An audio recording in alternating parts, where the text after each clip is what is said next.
lisusu liboso wa bino Gladys Pambo toujours tozo solo la masolo ya mboka na biso lolenge kani peuple congolais azoko kanisa pona mboka na ye pe lolenge kani vagabond Hippolyte Kanambe azoko kanisa pona mboka na biso Congo. Bana mboka na lisusu liboso wa bino ko faire comprendre bino, ko expliquer bino pour bon comprendre au fait place nini tozo kende, place ni to komi pe place ni tozo kende pe façon ni tozo ko raisonner. Namoni tout le monde congolais nyonso aza agité pour na calendrier électoral oyo Zoba o ananga aoti ko publier. Congolais nyonso akomi agité, non, tout ça la boy, non, toko tomboka, non, boy, mais moi je m'inquiète toujours pour na biso ba Congolais. Vraiment, je m'inquiète beaucoup et je ne comprends pas comment est-ce que le peuple congolais à cause de la mémoire boy vraiment donc à kokiko. Donc peuple congolais a quoi facilement na piège. Peuple congolais a quoi facilement na mwa mutambo muke akangami. Pona nini? Mais pona ni bino bozo retomboke la calendrier électoral wana. Boroke na calendrier ngo wapi. Donc c'est que bino mo bozo na besoin Kabila azane na mboka. Bino mo mutu bolingi kizengi wana vagabond wana azane ka na mboka. Ce qui bino bolingi ba élection ezala, cela signifie que yo moko peuple congolais mutu ozolinga vagabond azala toujours président na yo. Bozo lela sounini. Ngana ko kamwa soki yo peuple congolais, yo congolais ozoko lela ba élection na mboka na biso Congo aussi longtemps vagabond azana pouvoir. Eza net kaka yo moko nde congolais ozoba na vagabond ozana na pouvoir, continue ko ozana pouvoir. Tola muka peuple congolais, tola muka nan. Jusqu'à quand peuple congolais a ozala éveillé? Peuple congolais a distrait, a éveillé, a vraiment distrait. Moi je comprends que le peuple congolais est vraiment distrait. Comment est-ce que yo peuple congolais au kokondima élection na Congo na mboka na yo aussi longtemps oza occupé donc ba Rwandais ba occupé mboka na yo et puis ozotinda Rwandais a organiser élection. Non, ce qui Rwandais a organisé élection. Okanisi nani a oleka? Congolais ou bien Rwandais? Essayez un peu de comprendre, hein? Tout comme au silika ka teke no bogi comme bo siliki donc bozo silika na buzoba. Na ba vidéo na nyonso nazo lekisa presque nazo benda bino matoyi na likambo ya calendrier électoral na likambo ba élection nazo linga kutubolo balango donc nazo linga kutute bolo ba sur ça que non ba élection au Congo, ba élection au Congo. Ce qui yo olingi ba élection au Congo, c'est que yo mutozo linga Kabila aza na pouvoir ou bien yo mutozo linga occupation ezaka na mboka na biso, Rwandais azaka na mboka na biso. Yo ozo linga ba élection na mboka. Cela signifie que yo moko ndi mutozo linga Rwandais azaka na mboka na biso. Calendrier électoral. Oh, a poussi ba jour. Oh, ça ne sert à rien. Et ça merde du calendrier, ça ne sert à rien. Les vagabonds nanga à koko tia calendrier le 10 novembre. Rwandais kam tarobima. À koko tia date le 15 novembre. Rwandais kam tarobima. À koko tia date le 1er décembre. Rwandais kam tarobima. A côté de l'élection, ta lobby. Rwandais kaka mtako bima. Siko. Tina ba élection. Et là on dit bino bozo la élection. Bozo le lana ba élection pour la nini. Et là on a besoin de élection bonne biso. Eh, bozo là là. C'est vrai que le peuple congolais boza vraiment endormi. Ça ne sert à rien d'organiser des élections aussi longtemps. Le Congo est occupé par les Rwandais, les Tutsis Rwandais. Ça ne sert à rien.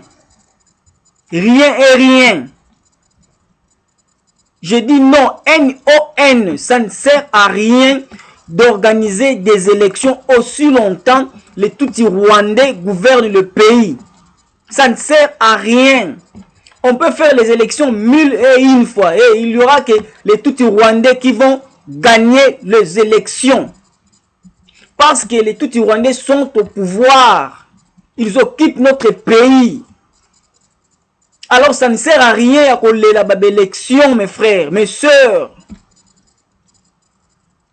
Je vous ai dit, ma carte d'électeur, même la toilette, ça ne sert à rien. Notre problème, c'est de chasser Kabange, le vagabond Kokangaye. C'est Kabange, c'est les Tutsis Rwandais, notre problème. Ce n'est pas les élections. Comprenez, mon cher, mes frères. Tout kolobati wapi pour comprendre. Jusqu'à quand le peuple congolais a se réveillé, non, azana pongi a soutuki à la mou, juste nous coloni ni bola mukana pongi peuple congolais. Mais bozo la tilelo, qui siko bozo la. Même si batili une élection lobby, nana oleka. Boye bisanga mutuni obozo, ata, oh lia, oh. Même si bâti l'élection, même si bâti l'élection le 1er décembre, même si bâti l'élection le 10 novembre, le 15 novembre, le 20, qui va gagner les élections? N'est-ce pas, c'est les Tutsis Rwandais? Vous croyez que, donc, ceux qui votent l'élection de Félix Tshisekedi Aroleka, ou bien, Grand-Maître Mondansemi, ou bien, opposant Moussous au Aroleka, ou bien Songolo, ou bien... Non! Ceux qui vont organiser l'élection, ils ont moyen de permettre que tout les Rwandais va continuer toujours dans le pouvoir dans le Congo démocratique. Les opposants na biso, na ba o baza na majorité présidentielle. Donc, englobe les politiciens de notre pays. Ce sont tous des mendiants. Oh, ce sont tous des mendiants, des escrocs, des voleurs. Batonzala. Bomon na bangote na TV. Bomon na te ba politicien musu na TV nde baloba. Nga naza ceux qui business politicien, ceux qui naza nani, un politicien qui s'invente abimi na TV azoba ba n'importe quoi. Ngai na mbongo naza business boy. Tala boy. Ba modèle ya ba politicien na biso. Alors, ces politiciens là, bino bozo nga ka bo pesa toujours confiance. Bangonde bino bozo nga bo pesa confiance. Mais non. Écartez ces politiciens. Abandonnons tous ces politiciens là. Toboa ki sa bango. Ce sont des méchants et ça à cause na bango que bazo sala ke le vagabond a toujours dans le pouvoir et puis a toujours konzabiso. C'est à cause de ces politiciens là. Mais alors pourquoi est-ce que nous voulons toujours qu'on soutenir les politiciens, quel que soit la opposition, la pouvoir? Tous ce sont des mendiants, ce sont des voleurs. Baza ba idiot. Siko bazo ke ne sangana bango nyonso pona baluka solution pona baluka soki non baluka mot d'ordre. Quel mot d'ordre bakoluka wana? Soki basangani babi bon nanga lokwa yo tseki ba élection pousi mingi tsa ba élection ta lobby. Qui va gagner? Qui va gagner ba élection? Ata ba tchongo lobby. Entre bango nyonso ba vandi na ba réunion na bango nyonso wana. Ceux qui battent l'élection lobby, dites-moi qui va gagner ces élections là. Na bango nyonso wana. Ba bazana pouvoir, non ba bazana opposition. Ceux qui battent l'élection lobby, qui va gagner? Il n'y aura personne qui va gagner ces élections. Ceux qui est tout cité, il n'y aura personne. Et à quoi servent ces élections? Pourquoi est-ce que besoin de faire des élections? On va vous expliquer combien de fois pour vous comprendre que ceux qui vont faire des élections en Boka, le vagabond, donc les Tutsis rwandais vont toujours coloniser notre pays. Moi j'ai dit, les élections, on va les faire seulement leur occupation écossaises dans Boka Nabi sont de ces élections. Voilà, tout ça, c'est entre nous, tout ça, c'est élection. La première des choses à faire, la première des choses, il y a que Tomboka. Ceux qui ont Tomboka. Tomboka est la Kabila. Ce vagabond, Tomboka est la vagabond Kabila. Alors on a pouvoir. Mais quand Tomboka est la élection, pam banati. Ce sont des zizani, élection, non? Combien de fois on va parler? Combien de fois on va vous expliquer? Combien de fois, yo, biso peuple congolais, pour te comprendre, combien de fois il faut pas expliquer biso. Moi je le dis chaque jour. Le mouvement congolais de révolution et le bagage chaque jour, chaque jour tous le bas. Révolution, il faut un salement. Tous on a besoin d'élection, tous on a besoin de révolution. Pour le moment, l'élection à part, tous on a besoin de révolution, soulèvement populaire contre les Tutsis rwandais dans Mboka na biso. C'est ça. C'est ce qu'on va faire. Donc, premièrement, tout ça, nous yangona tout ça, premièrement. Et puis le reste après. Je ne veux pas que les gens parlent de ces élections-là. Ça ne sert à rien.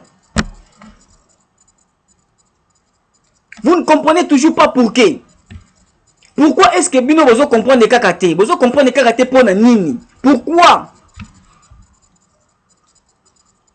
Même si colonel Nanga, cet idiot-là, disait que non, l'élection est à lobby, qui va gagner? Bon, mais tout on a question. Attaque idiot colonel Nanga, na lobby, que non, l'élection nyonso, makamu nyonso, to sa ba makamu nyonso, kana mukoro moko, to kana ba computador, to benga sa ba spécialiste, ba mindele, ba koya, ba kotia, ba matériel na bango, ba computador, ba kotia, to sa ba élection en un jour, makamu nyonso en un jour, qui va gagner?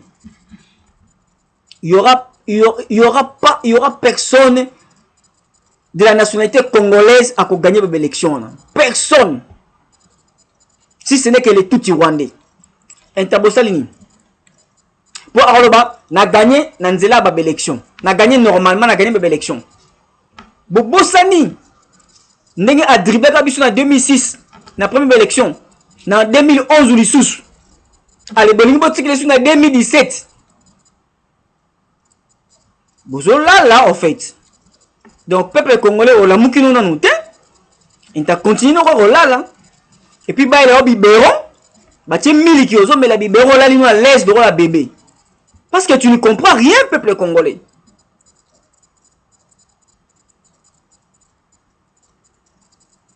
Nous connaissons pour comprendre. Ne parlez pas de ces élections-là. Moi, je vous dis, ne parlez pas de ces élections. Ceux qui vont accorder bango élections, c'est-à-dire, bisomoko tomindimi que tout le Rwanda continue toujours au Konzabiso. Il n'y aura pas des élections quand, aussi longtemps les tout Rwandais sont au pouvoir, il n'y aura pas d'élections. Des élections, il n'y en aura pas. Aussi longtemps que tout le Rwandais va au Konzabiso, il n'y en aura pas. Sinon, bangon bazana pouvoir, ceux qui vont organiser des élections, les autres ba corner nanga wana na ba collègue ne nyoso na ba kosangana non zonga na pouvoir pour biso to liaka bien. Bozo bosana.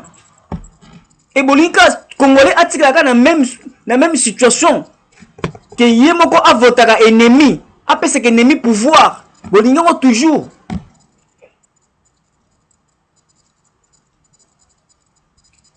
Ah, je comprends pas moi. Mutu o azo raisonner le rôle nga azawapi azate na Congo ou bien azana Congo. Ceux qui mutu azo ko raisonner, ceux qui mutu azana même onde que nga. Il y a raisonnement amengana ko fait comprendre batumsu. Je ne dis pas que nga aza spécial mais la façon o nga azo ko raisonner les. élection ezali ke biso mo tozo pesa ba tuti Rwandais chance ba konza biso kaka. Alors, pour ba tuti Rwandais ba konza biso te. Élection exacte na Congo. La première des choses, to bengana tuti Rwandais na pouvoir, après to organiser ba élection biso na biso ba na mboka. C'est comme ça que ngai nazo ko raisonner, raisonnement na ngeza bongo parce que j'ai fait mes calculs. Ce qui t'ont dit ba élection ata lobby okuna, ata batuni biso ba bino mo pour na jour ba élection, ata biso mo totie dimanche, ata sikoyo. Mais le résultat sera négatif pour la biso. Les tout Rwandais vont gagner les élections. Donc les élections, ils ont moyen oyo toko ça va tout Rwandais chance ba zaka na mboka na biso ba occuper toujours mboka na biso. Alors, pour to pesa bango chance wana te, on va barricader les élections. Pas question des élections na mboka na biso aussi longtemps les tout Rwandais bazana wana na occupation mboka. Pas question des élections. On doit se réveiller, donc il faut un soulèvement total général contre les tout Rwandais et non contre les élections. Et notre non, calendrier, ce qui non. Le calendrier électoral n'a rien à voir. Bakolo non, tu pousses ma élection. Lelo kaka to sa ba élection, makamyo so lelo. On va perdre. Vous comprenez dans côté.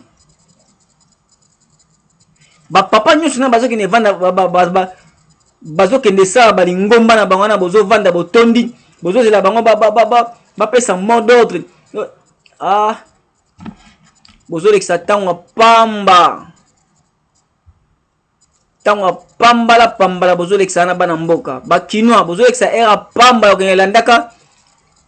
Ba tata wana ba koti na ba réunion na bango na kati. Bazo sa soki nini bozo keleksa era pamba.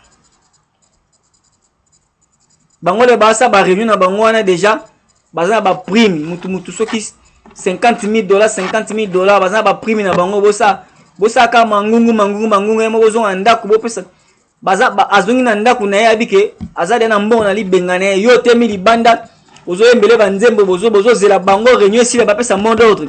Bakwa ba pesa no mot d'ordre bon ça va ba élection to moni nanga to revoir to kene ba élection allez les ba kene ba élection allez bou bazu tuti Rwandais mususu ba tche tuti Rwandais mususu abimi siko a finalement yo oyo bandoke ezali banda ko beta ba tour banini ozwinini ye après 2 jours akene poto bana neto même bango na poto yo tikali ka wana donc ozoko rond point ozo baté eloko nino sala.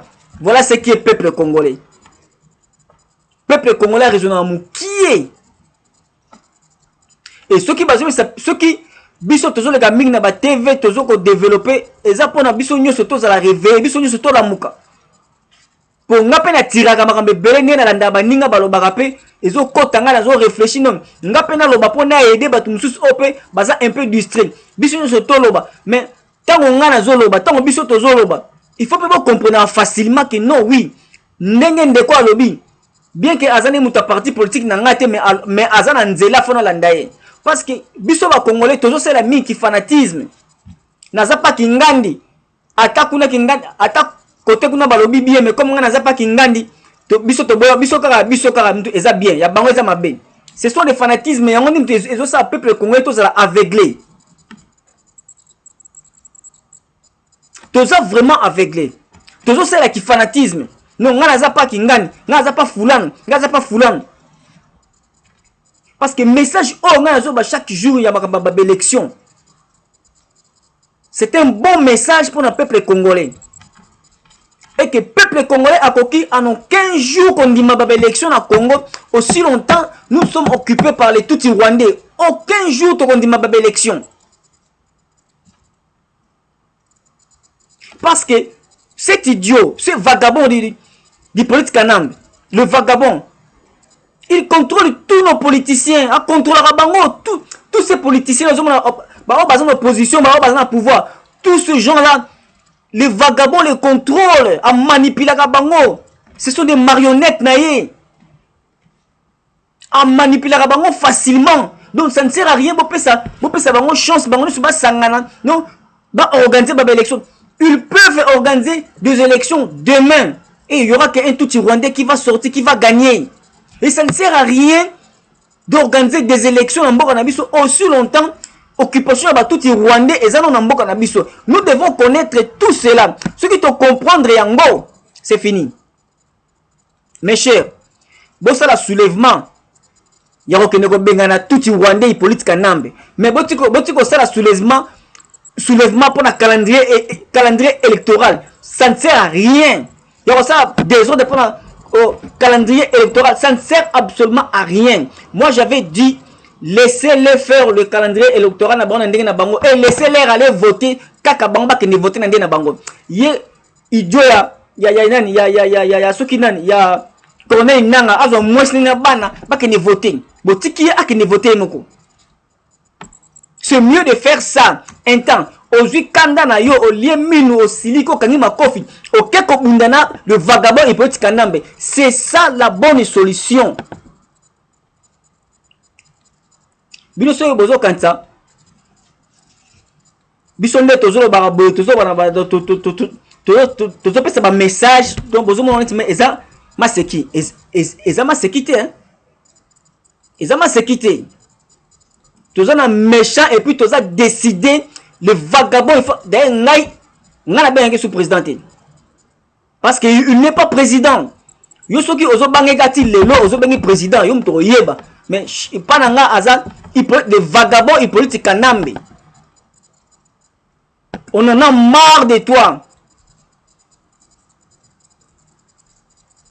Qui yankeoni. Na habite na mboka na biso ki ba yanke bazate. Batamaka samboka na biso bozapi.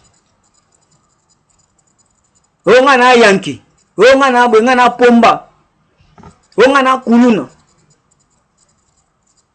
Mais vagabond politique wanati. Azo nyonga bino. Bosa ele moti. Calendrier électoral. Calendrier électoral est selionine.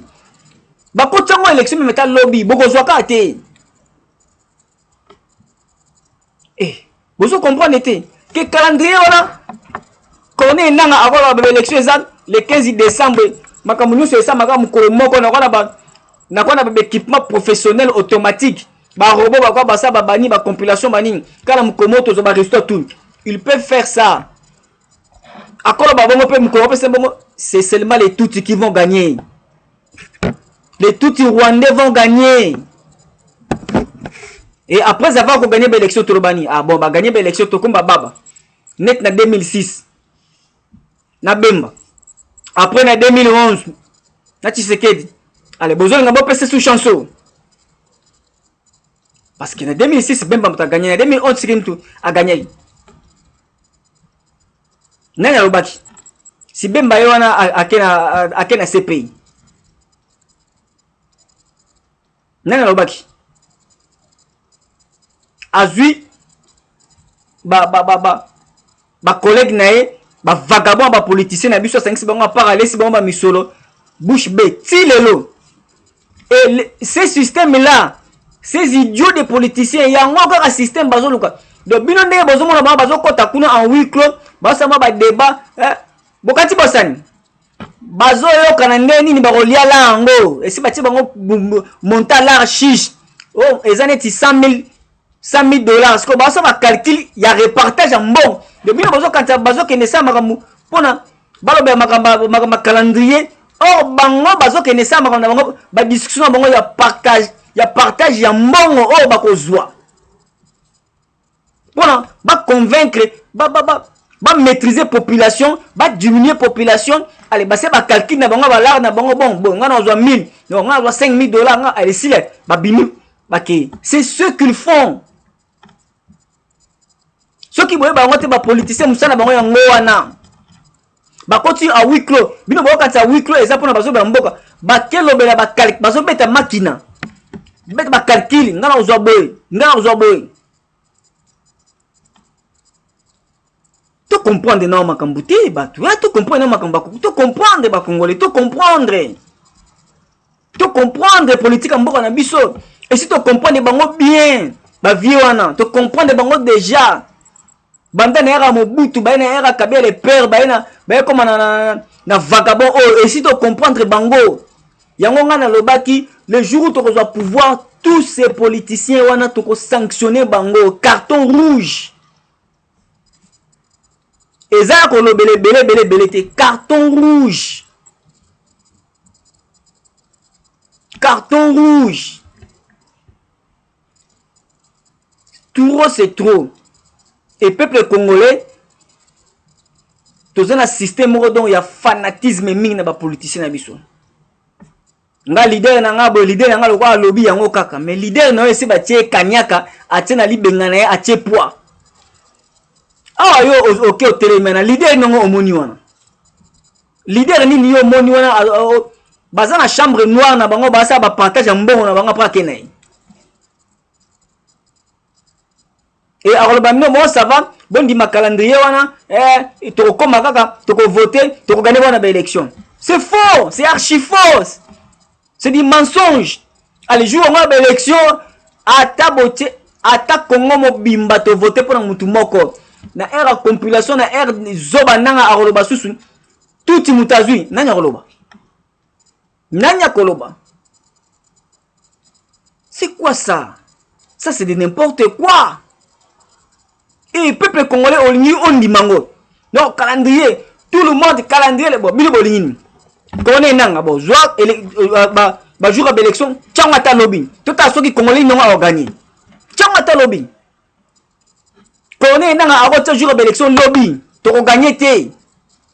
Encore plus après 2 jours après tu as gagné kakate. D'où pas question des élections na Congo aussi longtemps. Hippolyte Kanambe, les vagabonds, a toujours le pouvoir. Parce qu'il est toujours au pouvoir. Il est toujours au pouvoir. Qui te dit que le vagabond n'est plus au pouvoir? Il est toujours au pouvoir.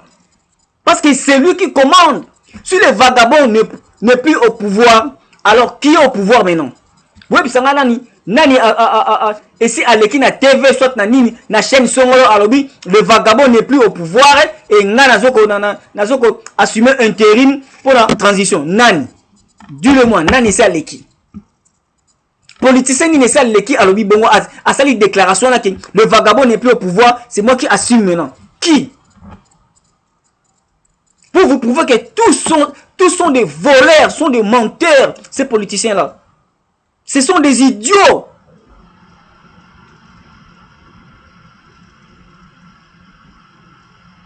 Potolonga. Photo silica. Donc, ce que silicité, tolonga te. Donc, ce que tu vas d'abord on a dialogue. Dialogue, non, tu as un lobby. Bon, au moins, il connaît, après ça, qui 504 jours. A kititi, habité, Kobanda, après ceux qui lobby. Donc, après ceux qui 80 jours, ceux qui 70 jours. Il y a tapé ça qui 504, vous avez ça insignifiant. Donc, abaki, mazomen, donc, ils ont tout mouqué. Bon, après ça, c'est quoi? Alors, on a 500 qui est 80. Bozo silika. Bon, ça va, nanga, qui est à 60. Ah, qui est à 60. Bon, siliki, sous bon, nanga, qui est à 20, à Kiti. Bon, siliki, sous bon, tu vas mobiliser un bon, nanga, bon, d'accord. Na qui est à 5. Bon, siliki, sous bon, nanga, bon, d'accord. Lobby de l'élection. Et lobby, ma mise sur touti, Rwandais. Pour Ezaka Bongo. Touti Rwandais à Robimakaka. Vouloir ou pas, touti Rwandais à Robimakaka. Attends, pour tout barricader, Bamakambounion Soyo.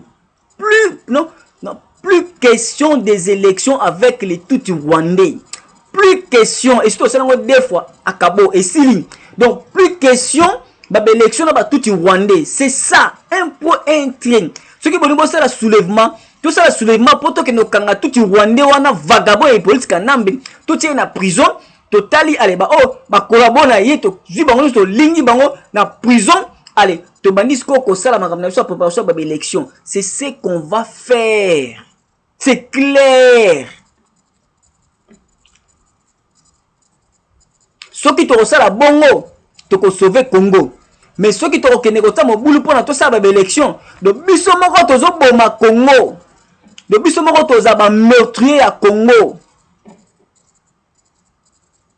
Bokanga data lelo, botalanga bien. Gladys Pambo oyo ako signé élection na mboka na biso abomi Congo, abomi pe Congolais. Donc ba élection avec Hippolyte Kanambe ezate oyo ako ndimelanga te ako regretter lobi.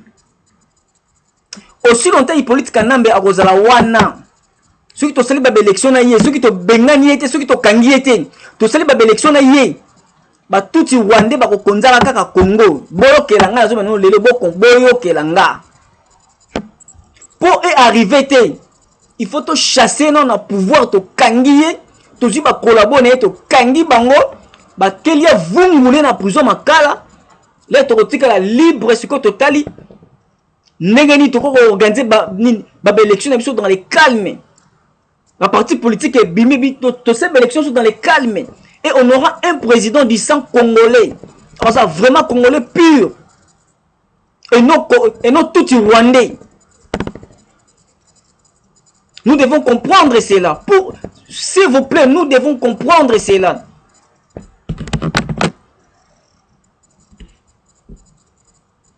Ne sortez pas dans la rue pour n'avoir qu'un côté marquer les angatina pour avoir un calendrier électoral. Oubliez cela. Donc, idiot ananga a publié 1001 verges calendrier. Yé comme toro yeba. Nous collabons l'élection qui n'est qu'à yemoko. A qui passe à publier peka yemon ande na ye. Mais biso to rebentari politique anambeana. Parce que to rebentari yé à kabo. Makamu c'est sili. Ceux qui ont repenté les politiques Kanambe, tout est fini.